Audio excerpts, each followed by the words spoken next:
राधे राधे। आज के ब्लॉग की शुरुआत हो रही है सुबह सुबह इडली और सांभर बनाने के साथ।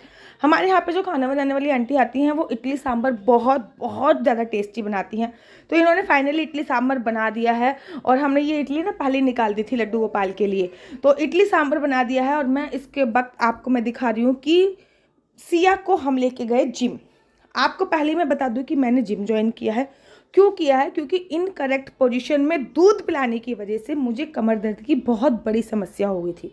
जब से सिया हुई है, सिया के होने के 1 महीने बाद ही मुझे कमर दर्द प्रारंभ हुआ। सिया के होने के 1 महीने बाद डॉक्टर से कंफर्म किया तो उन्होंने बोला कि आपके नीचे जो टाँके आए हुए हैं, स्टिच जो नीचे टाँके आए हुए हैं, नॉर्मल डिलीवरी में भी टाँके नीचे आते हैं, तो उसमें जब हम बच्चों को फीड कराते हैं तो पूरा प्रेशर केवल एक कूल्हे पर डालते हैं, इस वजह से कमर दर्द होता है।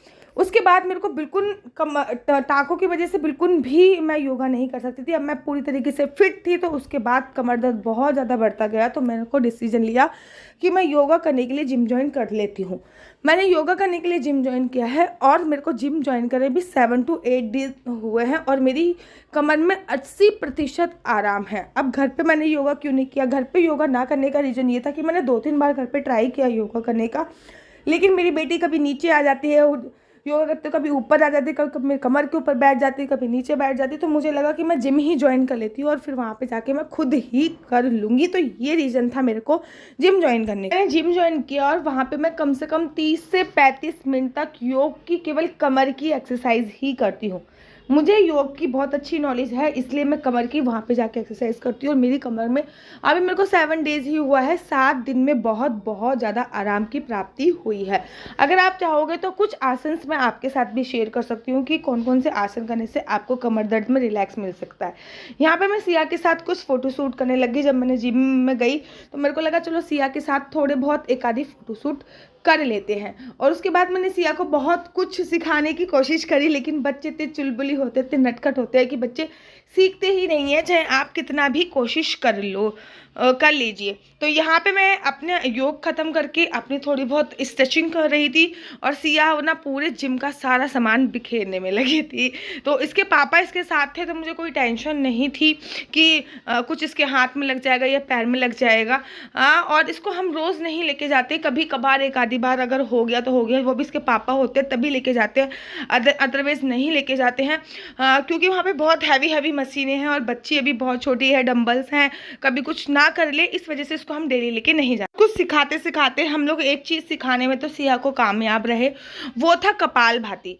सिया को कपालभाति बहुत टाइम पहले ही मैंने सिखा दी थी। और आपको एक बात बताऊँ, सिया कपालभाति एकदम करेक्ट करती है, लेकिन वो करती जब है जब उसका मन होता है। अपनी हम कितना भी बोलते हैं तब नहीं करेगी, लेकिन जब भी करेगी तो एकदम करेक्ट कपालभाति सिया करती है। से ही निकलकर मैंने अपने हस्बैंड को बुला लिया था। हम लोग जा रहे हैं एक सामान लेने। तो वो सामान क्या है सबसे पहले दिखाती हूँ। हम लोग पहुँचे हैं सुनार की दुकान पर और सुनार की दुकान पर हमें कुछ लेना है। हम देखने लगे कि सुनार की दुकान पर हम सिया के लिए क्या ले सकते हैं। बात ये हुई कि सिया के नाना के घर से सिया के लिए संक्रांति के पैसे आए हैं, मकर संक्रांति आई हुई है।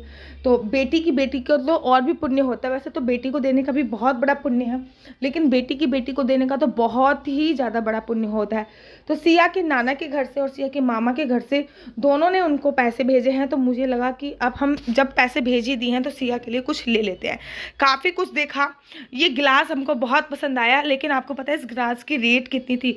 ये जो गिलास था ना, ये 11,000 रुपये का था। फिर हम लोगों ने कटोरियाँ देखी, थोड़ा सा लाइट वेट हमको देखना था, क्योंकि पैसा जितना आया है हम उतने का ही सामान लेना चाहते थे। ये वाला गिलास मैं बता रही हूँ, पसंद तो ये गिलास था, पसंद हमको वो वाला गिलास था, लेकिन उसकी रेंज बहुत हाई थी। जितने पैसे आए थे हम उसमें 1 भी रुपया एक्स्ट्रा नहीं मिलाना चाहते थे, हम उसी पैसे में ही ख़रीदना चाहते थे। तो हमने ये गिलास का प्लान किया कैंसिल, और उसने जो ख़रीदा है वो मैं आप लोगों को दिखा देती हूँ कि हम लोगों ने क्या ख़रीदा। बेसिकली हमने नहीं ख़रीदा, ये जो ये सिया के नाना के घर से पैसे आए हैं ये उसी अमाउंट में ख़रीदा है, अर्थात उसमें भी हमारे 200-300 रुपये उसमें भी बच गए थे। जो नाना ने पैसे दे दिए थे उसमें भी 200-300 रुपये हमारे बच गए थे। तो फाइनली हमने सिया के लिए ख़रीदी है ये कटोरी, और ये अब हमारे यहाँ के फैमिली सुनार हो चुके हैं। तो ये कटोरी जो है वो हमने सिया के लिए ख़रीदी है, क्योंकि उन्होंने बोला था कि संक्रांति पे बच्चों को कुछ ना कुछ दिया जाता है। आप कुछ राशन का सामान खरीद लेना और कुछ बर्तन खरीद लेना, एक दो। तो हम लोगों ने फिर बर्तन ही खरीद लिया। और ये कटोरी बहुत सुंदर है, और ये देखिए कितनी बड़ी कटोरी है और कितनी अच्छी कटोरी लग रही है। ऑलमोस्ट सबसे पहले तो इसको लड्डू गोपाल यूज़ करेंगे। तो लड्डू गोपाल के पास पहले से भी 3-4 कटोरी हैं चांदी की, लेकिन फिर हमने थोड़ी सी बड़ी क्वांटिटी में खरीदी। हमने कहा चलो कोई नहीं, सिया यूज़ कर लेगी। जब सिया पैदा हुई थी तब भी उसके नाना जी ने 5 चांदी के बर्तन दिए थे जी। और ये देखो कितनी सही है, अच्छी लग रही है ना। आप बताइएगा क्या मैंने सही डिसीजन लिया। उन्होंने जो पैसे भेजा था, उन्होंने बोला था कि जब सिया के दांत निकले थे तो उसके दांत निकलने के बाद जो पहली संक्रांति आती है उसमें बच्चों को बर्तन दिए जाते हैं। आप बर्तन खरीद लीजिएगा और कुछ सामान खरीद लीजिएगा। तो मेरे को लगा कि स्टील के बर्तन खरीदने से अच्छा मैं चांदी के ही बर्तन खरीद लूँ, और राशन रूसन क्या खरीदूँ, जितने भी पूरा पैसे दिए हैं उससे मैं ये प्रॉपर एक इस चांदी की कटोरी ही ले लेती हूँ। तो मैंने जितने भी उन्होंने अमाउंट दिया था उनसे ये चांदी की कटोरी ले ली। आप बताओ कैसी लग रही है आपको। और ये अब हमारे फैमिली सुनार हो चुके हैं। और उसके बाद ही अगले दिन सुबह का वीडियो है। तो आशा करती हूँ कि आपको मेरी वीडियो अच्छी लगती होगी। अगर आपको मेरी वीडियो अच्छी लगती है तो आप अपना YouTube channel mister and Mrs Chauhan को लाइक से सब्सक्राइब करना बिल्कुल भी मत भूलिए। तब तक के लिए मुझे दीजिए इजाज़त। राधे राधे, हरे कृष्णा, हरि बोल।